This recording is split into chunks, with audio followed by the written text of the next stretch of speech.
دل کو خوش کرو، ادخال سرور کرو مومن کے دل کو. امام فرماتے ہیں کہ مومن کے دل کو خوش کرو. جو مومن کے دل کو خوش کرے گا گویا اس نے ہمیں خوش کیا. تو مومن کے دل کو کیسے خوش کرے؟ کوئی اچھا مشورہ دے دیں، کسی کو کوئی ضرورت ہے تو پوری کر دیں. مومن کو خوش کر رہے ہیں. کوئی مومن آپ سے تقاضا کرے آپ اس کو خوش کر دیں. مشہور واقعہ میں پہلے کئی دفعہ آپ کی خدمت میں عرض کر چکا ہوں. شخص چھٹے امام کی خدمت میں گیا، اہواز کا رہنے والا تھا. کہا مولا وہاں کا جو گورنر ہے وہ آپ کا جاننے والا ہے، آپ کا چاہنے والا ہے. مشکل ہے، میری اس سال آمدنی نہیں ہوئی، لیکن وہ مجھ سے مالیات ٹیکس میں دے دیتا اگر میرے پاس پیسے ہوتے. میری آمدنی نہیں ہوئی، اگر آپ لطف کریں تو اسے کچھ کہہ دیں کہ وہ مجھے معاف کر دے. امام نے بسم اللہ خط لکھا کہ یہ تمہارے پاس آئے گا، اس کو خوش کر دینا. بس امام نے اتنا لکھا، لیٹر لے کے چلا گیا. جب لیٹر لے کے پہنچا رات کا وقت تھا. جب اسے پتا چلا امام کا قاصد آیا ہے، ننگے پاؤں دوڑتا ہوا گیا. پہلے اس کو چوما، پھر خط کو چوما، پھر آیا بیٹھا خط کو کھولا، دیکھا کہ امام نے کہا ہے اس کے دل کو خوش کر دو. اس نے پوچھا کہ کیا مسئلہ ہے؟ اس نے بولا میرا یہ مسئلہ ہے. اس نے اسی وقت بلایا جو شخص اس میں تھا، اس کو بولا اس کا جو حساب کتاب ہے کاٹ دو، سارا صاف کرو. پھر اپنے منشی کو بلایا، کہا میری جائیداد کے 2 حصے کرو، میری جائیداد کو 2 حصوں میں تقسیم کر دو، ایک حصہ اس کو دے دو. وہ تو عجیب سا ہو گیا، بولا مولا مطلب میرے لیے وہ کافی تھا؟ کہا نہیں. کہا جس قالین پر کھڑے ہو تم اس کو پر لیٹر لے کر آئے، اس کارپیٹ کو لپیٹ اس کو بھی دے دو اس کو. کہا خوش ہو گئے؟ ہاں میں بہت خوش ہو گیا. امام نے کیا کہا تھا؟ اس کو خوش کر رہا. عزیزان محترم، اللہ اکبر. ہم اپنے آپ کو دیکھیں، کیا ہم ایک دوسرے کو خوش رکھتے ہیں؟ ہم ایک دوسرے کو خوش کرتے ہیں؟ ویسے ہی ضروری نہیں ہے کہ کوئی آپ سے کچھ مانگے، نہ ویسے زندگی میں آپ کے آس پاس آپ کے بہن بھائی، دوست، رشتہ دار، ہمسائے، کلیگ، رستے میں جا رہے ہیں، کوئی رکشے والا، کبھی ٹیکسی والا، کبھی کسی کو خوش کیا آپ نے؟ خوش. ادخال سرور روایات کہتی ہے خوش کرو. کیسے امام کے قریب ہوں گے؟ کم از کم وہ کام کریں جو امام پسند کرتے ہیں. پہلی چیز کیا؟ خوش کریں لوگوں کو.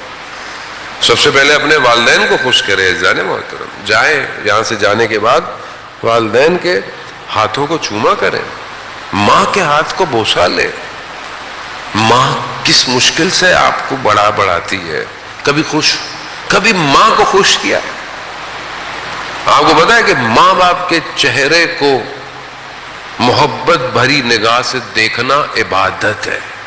عبادت کبھی زندگی میں کی میں نے یہ عبادت؟ محبت بھری نگاہ سے دیکھ.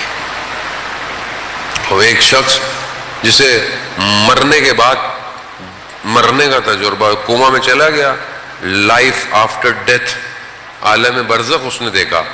مر گیا، کوما میں چلا گیا، دیکھا اس نے ایک ٹنل ہے، اس کے اندر سے جا رہا ہے. کہہ رہا ہے میرے پیچھے کوئی جانور نہیں تھے، لیکن ایک آواز تھی، ماں ماں ماں. اچانک سے مجھے اس ٹنل سے باہر نکالا اور مجھے جو ہے وہ میری زندگی بچپن سے دکھائی گئی، صرف ایک کیمرے سے. آپ کو پتا ہے آپ کی زندگی 360 کیمرہ ہے. آپ اس کے بعد اس کے ساتھ، اس کے ساتھ، اس کے ساتھ، اس کے بارے میں، اس کے انسان کی زندگی ہر روز ایسی ہے.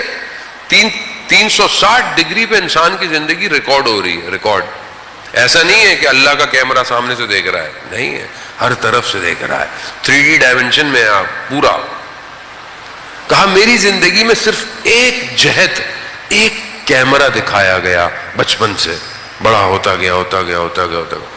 اور یہ بچہ جوان، با ادب جوان تھا، برا نہیں تھا، لیکن اس کو صرف ایک احساس دلایا کہ تم نے کبھی زندگی میں محبت بھری نگاہ سے اپنی ماں کو نہیں دیکھا، کبھی نہیں دیکھا.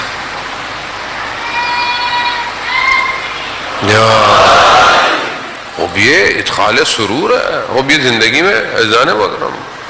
خیر اس نے سب اس کا ہو گیا، وہ پھر دوبارہ امام کی خدمت میں گیا. وہ شخص جیسے امام کی خدمت میں آیا، کہا مولا اس نے میرا کام کر دیا، اس نے مجھے خوش کیا. تو امام فرماتے اس نے تمہیں خوش نہیں کیا، اس نے ہمیں بھی خوش کیا.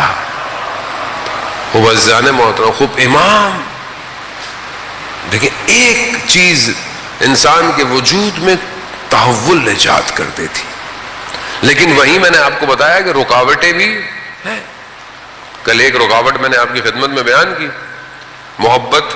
لیکن کون سی محبت؟ جو کاذب محبت، جھوٹی محبت، دنیا کی محبت، مال کی محبت، ریاست کی محبت، سونے سے محبت، کھانے سے محبت، خاتون کی محبت. خب یہ محبتیں کیا ہیں؟ یہ رکاوٹ ہے دنیا میں. دوسری چیز جو رشد اٹھنے سے روکتی ہے وہ اپرچونٹیز کو صحیح اویل نہ کرنا، یعنی جو فرصتیں ہیں آپ کی زندگی میں اسے ضائع کر دینا. یہ دوسری چیز ہے. روایات کہتی ہے، امام علی علیہ الصلوۃ والسلام ارشاد فرماتے ہیں،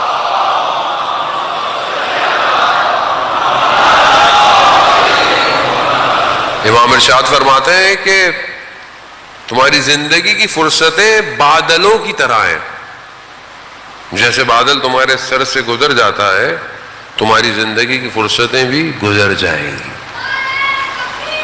اللہ اکبر، یا رسول اللہ، یا علی، یا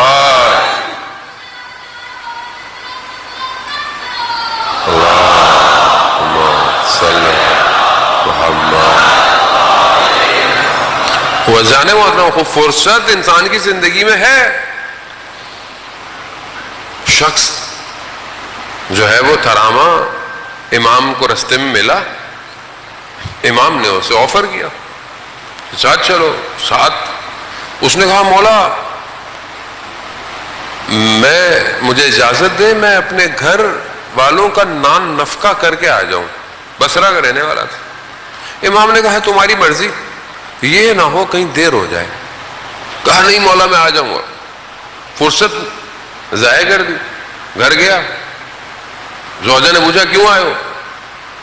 کہا تم لوگوں کے لیے کھانے پینے کا انتظام. کہتی زوجہ نے اس کو نوچ لیا.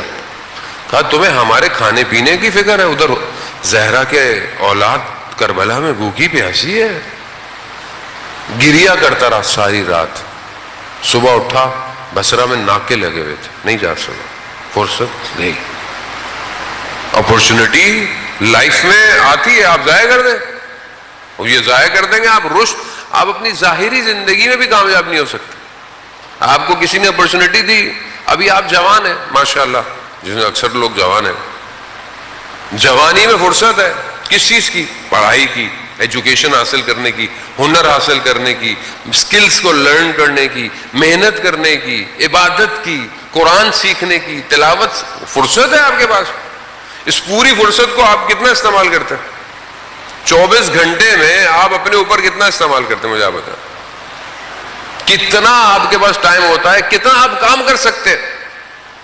3 سال سے لے کر 5 سال کا بچہ قرآن حفظ کر لیتا ہے، حفظ کر لیتا ہے. 5-6 سال تک کا بچہ دنیا کی کئی زبانیں سیکھ سکتا ہے. لیکن آج کل تو بچے بیٹھے ہوئے آئی پیڈ پہ گیم ہی کھیل رہے ہیں. کیوں؟ کیونکہ ماں باپ کو پتہ ہی نہیں ہے کہ بچے کی تربیت کیسے کرنی ہے. ماں باپ بھی اپنا ٹائم ضائع کر رہے ہیں، بچے بھی نیٹ فلکس ہی دیکھ رہی ہے، ٹی وی دیکھ رہی ہے، اور جو ڈرامے چل رہے ہیں 50 قسطیں 100 قسطیں، وہ یہی چل رہا ہے. پوری قوم اس کے ساتھ چل رہی ہے. فرصت، یہی فرصت. میں یہ نہیں کہتا کہ آپ کی لائف میں انٹرٹینمنٹ نہ ہو یا کوئی چیزیں نہ ہو، نہیں، حلال ہو، سب کچھ جو ہو حلال ہونا چاہیے. لیکن یہ فرصت نہیں ملے گی پھر. یہ جو ابھی فرصت ہے، یہ جو برین میں سکلز ہے، یہ جو اپرچونٹی ہے، آپ بہت اچھے میتھس پڑھ سکتے ہیں، آپ انجینئر بن سکتے ہیں، آپ سورس کوڈنگ سیکھ سکتے ہیں، آپ آرٹیفیشل انٹیلیجنس ڈیولپر بن سکتے ہیں, آپ بہت کچھ کر سکتے ہیں. سب کے برین ایک جیسے ہیں. کسی کو بعض اوقات بہت سے لوگوں کو دیکھیں زندگی میں موقع ہی نہیں ملتا, اپرچونٹی نہیں ملتی.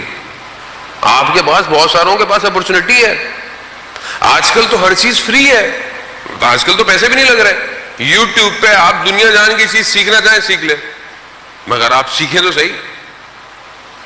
یوٹیوب پہ آپ کیا نہیں سیکھ سکتے, کیا چیز نہیں ہے. لیکن ہمارے پاس ٹائم ہی نہیں ہے مولانا صاحب, ہم سے زیادہ مضروب آدمی کوئی نہیں ہے دنیا میں. تو یہ فرصت, چلے باقی ساری چیزیں چھوڑ دیں. پورے 24 گھنٹے میں ہمارے پاس قرآن پڑھنے کا کتنی فرصت ہے؟ پورے 24 گھنٹے میں ہمارے پاس قرآن پڑھنے کے لیے کتنی فرصت ہے, کتنا ٹائم ہے؟